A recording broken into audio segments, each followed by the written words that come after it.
ছেলেরা তোম করে ধমক দিবারও কেউ নাই বাপ। আহা, বদনসিব অনেক। 365 দিনে এমন অনেক ছেলে আসো যে কোনো দিন খোদার একটা বছরে ফজরের নামাজ পড়ো নাই, কিন্তু আপন মাও কোনোদিন ডাকে নাই, বাবাও ডাকে। কপ মন্দ, কপ দুর্ভাগা, বদনসিব তুমি দুর্ভাগা। মা তোমাকে ভুলে গেছে, বাপ তোমাকে ভুলে গেছে, এই দেশ তোমাকে ভুলে গেছে, এই জাতি তোমাকে ভুলে গেছে। সবাই মিলে তোমারে বলছে যা, তোরে ছেড়ে দিলাম, তুই আল্লাহর নাফরমানির পথেই থাক। নারী দেখ, ছবি দেখ, উলঙ্গ দৃশ্য দেখ, রাতভর মোবাইল দেখিস, যতক্ষণ সজাগ থাক, দেখ ছবি দেখ। উলঙ্গ ছবি দেখতে দেখতে শরীর নাপাক করে ফেল, হারাম বীর্যপাত করতে করতে শরীর শেষ করে দে। তোর চুল তোর মতো, তোর চেহারা তোর মতো, তোর রাত কাটবে তোর মতো, তোর দিন কাটবে তোর মতো। আয় নাফরমান, তোমার কি একবার ওইটা মনে পড়লো না যে কিরে আমি এমন দুর্ভাগা কেমনে হইলাম? আমার এদি আমার মা বাপও কুদ্দুর আল্লাহর দিকে ডাকে না। হ্যাঁ, আমার একটা বছর পার হয়ে গেল, আমি একদিনও 5 ওয়াক্ত নামাজ পড়লাম না। মুসলমানের ঘরে আমি এমন হাইওয়ান কেমনে হল? আমার এটা খুব চিন্তা লাগে, মানে কিভাবে সম্ভব? আমি বহুত ভাবছি এটা, কিভাবে সম্ভব? আমার এটা মনে হইলে মাথাটা গরম হয়ে যায়, অস্থির লাগে যে আরে দুর্ভাগা ছিল বেচারার, ডাকার মতো কেউ নেই। তার মা তারে ভুলে গেছে, বইয়া বইয়া অপেক্ষা করতে আছে তারা বিদেশ যাবি কোন দিন, পয়সা কামাইবি কোন দিন, কামে লাগবি কোন দিন, দোকানদারি করবি কোন দিন, বাইক বিল্ডিং করব, তোর জেডায় জমি বেচবো, রাস্তার লগে 10 শতক জমি কিনবো তোর টাকা দিয়া, দোতলা বিল্ডিং করবো হেতের টাকা দিয়ে, আর চা দোয়ানে গপ মারিবো কাকায়। আল্লাহর রহমতে আপনার দোয়ায় তে বিদেশে একটা ভালো লাইন করছে, তখন আল্লাহর রহমতে হ্যাঁ মাসে মাসে টাকা দিতে আছে। ইট কিনছি গোগা, দোয়া করেন, খাস করে দোয়া করবেন, এমন দোয়া যাতে ইট মাটি হয়ে যায়। আগে তো ইটে ছিল, এখন খাস দোয়ায় মাটি হয়ে যাবে, রড যাতে বালু হয়ে যায়, এমন দোয়া করবে, খাস দোয়া। তোমার জন্য এই অপেক্ষায় আছে। নাই তো মা তোমারে ডাকে না কেন, বাবা তোমারে ফিরায় না কেন? তোমার আল্লাহ নাই, তোমার কোনো বানানেওয়ালা নাই, তোমার কোনো নবী নাই। তোমার নবী তো তিনি যিনি 23 বছর টানা আমাদের জন্য কেঁদেছেন। রাতের পর রাত আম্মাজান আয়েশা নবীর স্ত্রী বলছেন, হাত্তা তাওয়াররামাত কাদামাহু, এ পরিমাণ কাঁদতেন নবীজি রাত্রিবেলা। ফলে দেখতাম নবীজির 2টা পা মোবারক ফুলে ফুলে যাইত, ফুলে ফুলে যাইত, এমন লম্বা দাঁড়িয়ে থাকতেন। হাত্তা তাওয়াররামাত কাদামাহু, 2টা পা ফুলে ফুলে যাইত। হযরত আয়েশা রাদিয়াল্লাহু তাআলা আনহা বলছে, উম্মত এত কষ্ট করছি নবীর সংসারে যে 3টা চাঁদ উঠছে, 3টা চাঁদ ডুবছে, 3 মাস খোদার কসম। আল্লাহর নবীর বিবি আয়েশা বলছে, আমরা নবীর 9 জন বিবি একসাথে একটা কামরায় ছিলাম। 9 বিবির ঘরে 3 মাসে কোনোদিন চুলায় আগুন জ্বলে নাই। রাআইনা হিলালান সুম্মা হিলালান সুম্মা হিলালান মা আওকাদাত ফি আবিয়াতে রাসূলিল্লাহ নার। 3 চাঁদ 3 মাস। আম্মা জান আয়েশা বলে, একদিনও কোন বিবি ফি আবিয়াত, বহু বছর, মানে কোন বিবির ঘরে চুলায় আগুন চলে, রান্না করা কোনো খাবার খাইতে পারে না। এ আমার সেই নবী, যে নবী তায়েফের ময়দানে এত রক্ত ঝরিয়েছেন, রক্তে তার পবিত্র পা মুবারক জুতার সাথে লাইগা। হযরত যায়েদ ইবনে হারেসা, যিনি নবীজির পালক পুত্র ছিলেন, সাথে ছিলেন, তিনি বলছেন, আমি তায়েফের রক্তের কারণে নবীজির পা থেকে জুতা খুলতে পারতেছিলাম না। নবীর সবচেয়ে বড় অন্যতম দুশমন উতবা, মক্কার কুরাইশ কাফের নবীজির বিরোধিতাকারীদের মধ্যে অন্যতম যারা ছিল আবু জেহেল, আবু লাহাব, উতবা।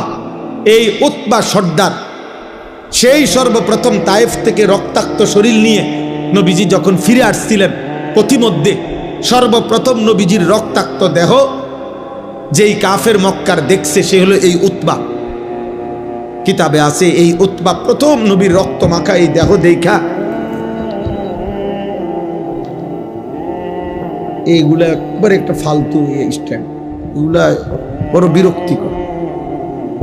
সব সময় ওগুলো লড়ে সরে বেরোয় ভাই, বদলাই নেবেন আপনার কোম্পানিতে, বাদ দিয়ে দেন এই দেখেন এবার আমনেরও বেদা।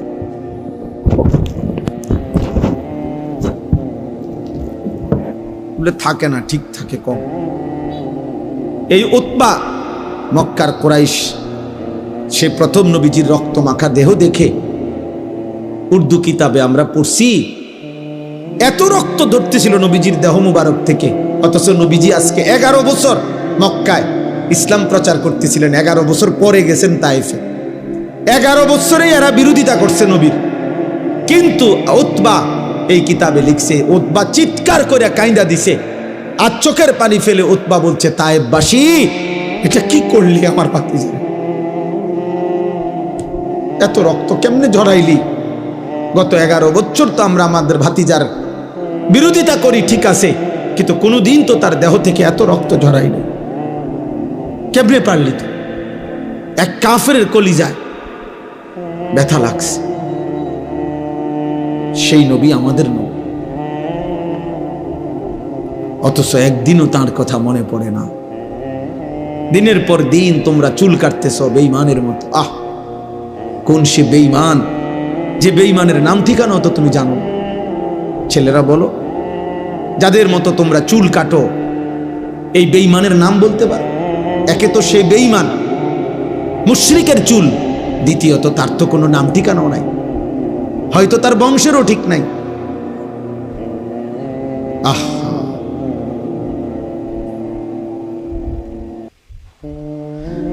মানুষের লেবাস পোশাক, মানুষের চলাফেরা বেশভূষা, এর ভিত্তিতে তার আখলাকেরও প্রভাব। আরবিতে বলে আল আইনু মিরআতুল কলব, অন্তরের আয়না মানুষের চোখ। মানুষের বাহ্যিক বেশভূষা মানুষের দিলের হালাতও প্রমাণ করে। বাহ্যিক বেশভূষায় তা প্রমাণ করে তার অন্তরে কি আছে, অন্তরে কি আছে। আমি তো এটাই বললাম, চুল তোমার মুশরিকের মতো, লোকে বুঝবে, আখলাক তোমার জুনায়েদ বাগদাদির মতো, ঠিক না? কথা বলে না? লেবাস পোশাক তোমার মুশরিকের মতো, আর মানুষ ভাববে তোমার চাল চলন চরিত্র হইল বাইজিদ বোস্তামির মতো, নাকি? মানুষ বুঝে না, মানুষ বুঝে না বাপ। দিবানিশি তোমার এই মোবাইল নিয়ে অস্থিরতা, এর পরিণতি কি বা তুমি কি করো লোকেরা বোঝে না। হয়তো তোমার এই বিশ্রী চুল দেখা, তোমার এই সন্ত্রাসী মার্কা চেহারা দেখা, গাদ্দারের মতো চেহারা দেখা এই সমাজ হয়তো ভয় পায় তোমারে, হয়তো তোমারে কেউ কিছু বলে না। আরে অভিশপ্ত, তোর মা তোরে কিছু বলে না, তোর বাপ তোরে বলে না, কিন্তু কারো কলিজার ভিতরে তোমার প্রতি এক বিন্দু সম্মান নাই। সবাই তোমাকে ঘৃণা করে, ঘৃণা করে, ঘৃণা করে।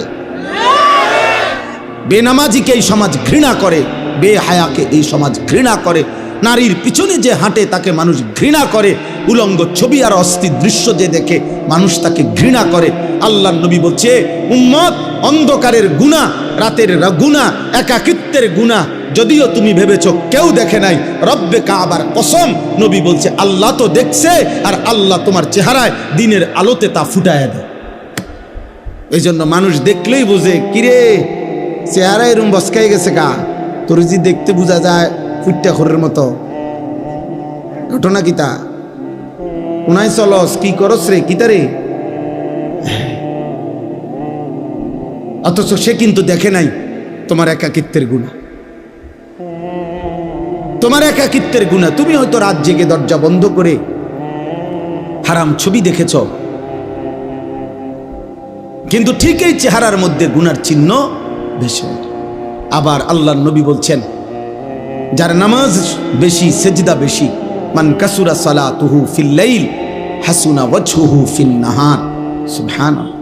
নবীজি বলছে রাতের একাকিত্বে যার নামাজের পরিমাণ বেশি, তাহাজ্জুদের সেজদা, দিনের আলোয় আল্লাহ তার চেহারার উজ্জ্বলতা বাড়িয়ে দেন আরো বেশি,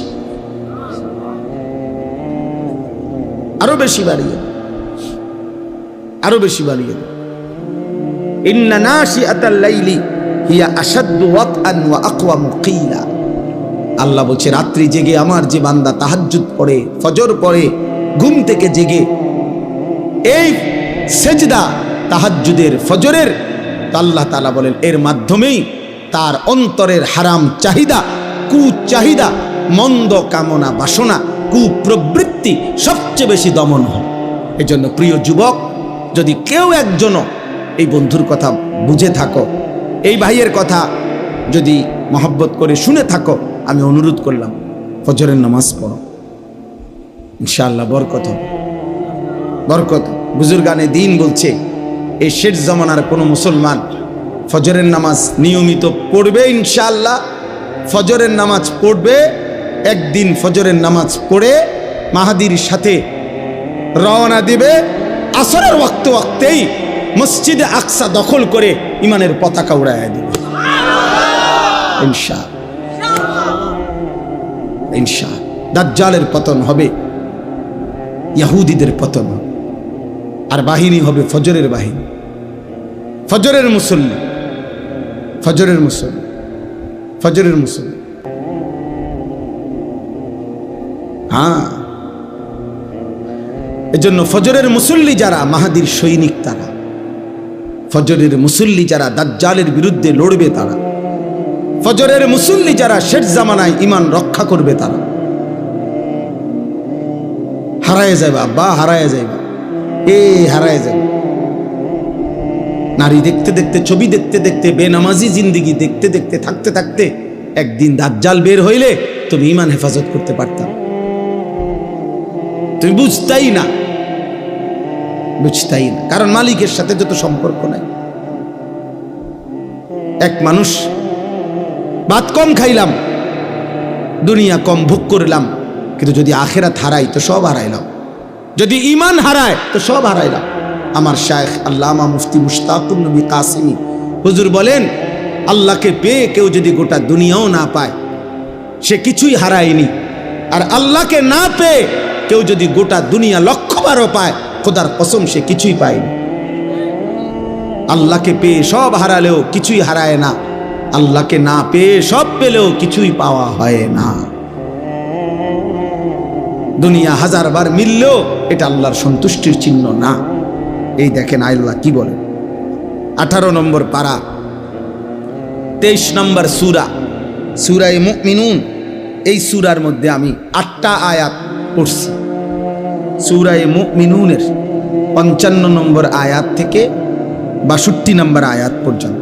নওজোয়ান ভাই তোমাদেরকেও বললাম, বয়স্ক বাবা আপনাদেরকেও বললাম, সবাই মিলে দেখেন কি বলতেছে না। আয়াহসাবুনা আন্নামা নুমিদ্দুহুম বিহি মিন মালিন ওয়া বানিন। আল্লাহ বলেন, আমার কিছু বান্দা ধারণা করছে আমি যে তাদেরকে দুনিয়াতে কিছু সম্পদ এবং সন্তানাদি, জিফুত, নাতি নাতনি, ভাত তরকারি, চাল ডাল, ঘর সংসার, এরপরে টাকা পয়সা, অর্থবিত্ত, জায়গা জমি, বিল্ডিং দালান, ক্ষমতা, প্রভাব, প্রতিপত্তি, মানে এই দুনিয়াতে যে কিছু জিনিস দিছি, আল্লাহ বলেন এগুলো পেয়ে তারা ভাবতেছে নুসারিউ লাহুম ফিল খায়রাত, আমি আল্লাহ তাদেরকে বড় বেশি কল্যাণের দিকে রাখছি, আমি তাদের উপরে রাজি খুশি হয়ে গেছি। দুনিয়া পাইয়া ওরা ভাবতেছে আমি তাদের প্রতি সন্তুষ্ট হয়ে আছি, এই জন্য দুনিয়া দিছি। অনেক বয়স্ক লোক এটা ভাবে, আপনি দেখি অনেক বয়স্ক লোকের খুশি, তৃপ্ত কথাবার্তা শুনলেই, আমি সবসময় বলি দেখবেন অনেক বয়স্ক লোক আছে, 60 বছর 65 বছর বয়স্ক লোকের কথা শুনলে বুঝবেন যে উনার তৃপ্তি কিসে, উনি সন্তুষ্ট কি কথায়। জিজ্ঞাসা করলে বুঝবেন, চাচা কেমন আছেন? আলহামদুলিল্লাহ হুজুর আপনাকে দোয়ায় ভালো আছি। কেমন ভালো আছেন একটু বললে ভালো আছেন। আল্লাহর রহমতে আপনার দোয়ায়, 10 জনের দোয়ায় তারা 3 জন বিদেশ, আল্লাহর রহমতে 4 জন মাইয়া আসিল, আল্লাহ আল্লাহ করে 4গা বিয়া দিছে, জামাইগুলো ভালো ফুটছে, দোয়া করে হুজুর। 4গার বিল্ডিং, 4গার বাইক বিল্ডিং, আল্লাহর রহমতে টাকা পয়সা দিক দিয়ে কোনো কষ্ট পায় না, জি সুখে আছে। এই যে আমরা আল্লাহ হুজুর দোয়া করেন, এখন বিল্ডিং করছি ভাই, 4টা রুম, 2টা বাথরুম দিও আল্লাহর রহমতে টাইলস। আল্লাহু আকবার, কপাল সাসার কপাল। আল্লাহ ওনারে দেওয়া না, উনি আজ টাইলস লাগাইছে, বাথরুম পর্যন্ত টাইলস। কত বড় নিয়ামতের সাগরে উনি ভাসতেছে। উনি টাইলসে পেশাব করে, টাইলসে ঘুমায়, ওনার খাটের তলে টাইলস। বাহ বাহ, মাশা, কপাল আল্লাহ দিছে আপনারে, আল্লাহ দিছে। আল্লাহর রহমতে রাস্তার লগে কদ্দুর জায়গা নিছি, দোয়া করে তে আরো ফাটাইতেছে, আরো কিনবো মরণ পর্যন্ত কিনে যাবো। দোয়া করবেন, খাস দোয়া। সামনের রবিবারে দোতলার ছাদ ঢালাই, খাস দোয়া। আমি একজনরে বললাম যে ভাই খাস দোয়া কি? এমন দোয়া করুন যাতে ছাদ ডাইবা যায় একদম, নাহলে খাস দোয়া কি? ছাদ ঢালাইর দোয়া। এই যে উনি আপনি কি বললেন? দুনিয়া বললেন, কথা বলেন না। উনি কি হিসাব দিল? এগুলা দুনিয়া না? তাহলে উনি বুঝাইলো এই যে দুনিয়া আল্লাহ ওনাকে দিছে, আল্লাহ ওনার উপরে খুব দয়া করছে, উনি খুব খুশি, রাজি, সন্তুষ্ট।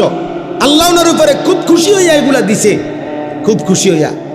আহা মুসলমান, আল্লাহ এটা বলেন না বান্দা, বাল্লা ইয়াশউরুন, আহা বান্দা বুঝলা না, আসলে তারা বোঝে নাই যে আমি আল্লাহ কাউকে যদি দুনিয়া 1,000,000 দেই, 1000 দেই, গোটা দুনিয়া যদি 100 কাউকে পুরাটা দুনিয়া দেই, তবুও এটা আমার সন্তুষ্টির চিহ্ন না, না সন্তুষ্টির চিহ্ন নয়, আমার রাজি খুশির চিহ্ন নয়।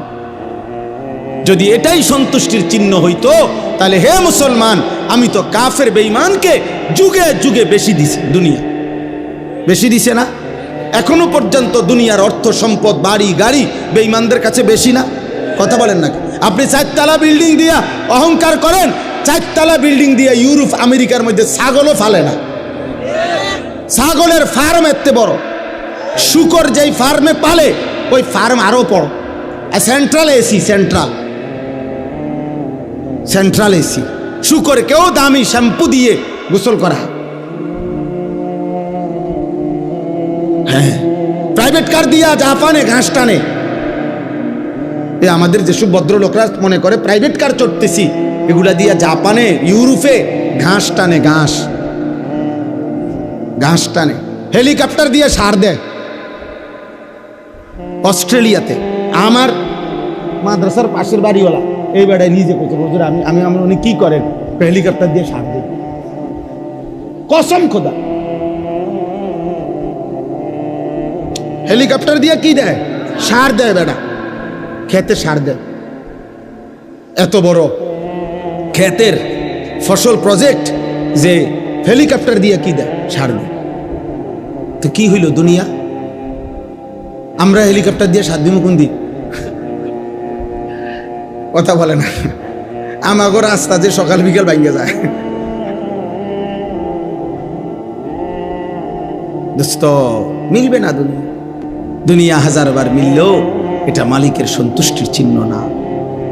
আমরা এখানে যারা বসে আছি, আমরা যদি প্রত্যেকেই মনে করেন 30 তালা একটা বিল্ডিং শেষ করি, মনে করেন সবার বিল্ডিংয়ে ছাদ ঢালাই হয়ে গেছে, 30 নাম্বার তালা, খবর নিলে শুনবেন ইউরোপ আমেরিকাতে এই পরিমাণ মানুষ ওই দিন 200 নম্বর তালার ছাদ ঢালাই দিছে। তাইলে আপনি তো আরো 170 তালা পিছে পড়ে গেছেন, তাহলে এগুলো ছাদ ঢালাই দিবেন কোন দিন? ধোকা দুনিয়া, ধোকা। দুনিয়া কি? ওমা হাদিহিল হায়াতুদ দুনিয়া ইল্লা লাহবুম ওয়া লাইব। আল্লাহ বলছেন বান্দা দুনিয়া তামাশা, ধোকা, খেলাধুলা। ওমাল হায়াতুদ দুনিয়া ইল্লা মাতাউল গুরুর। দুনিয়া শুধুই ধোকা,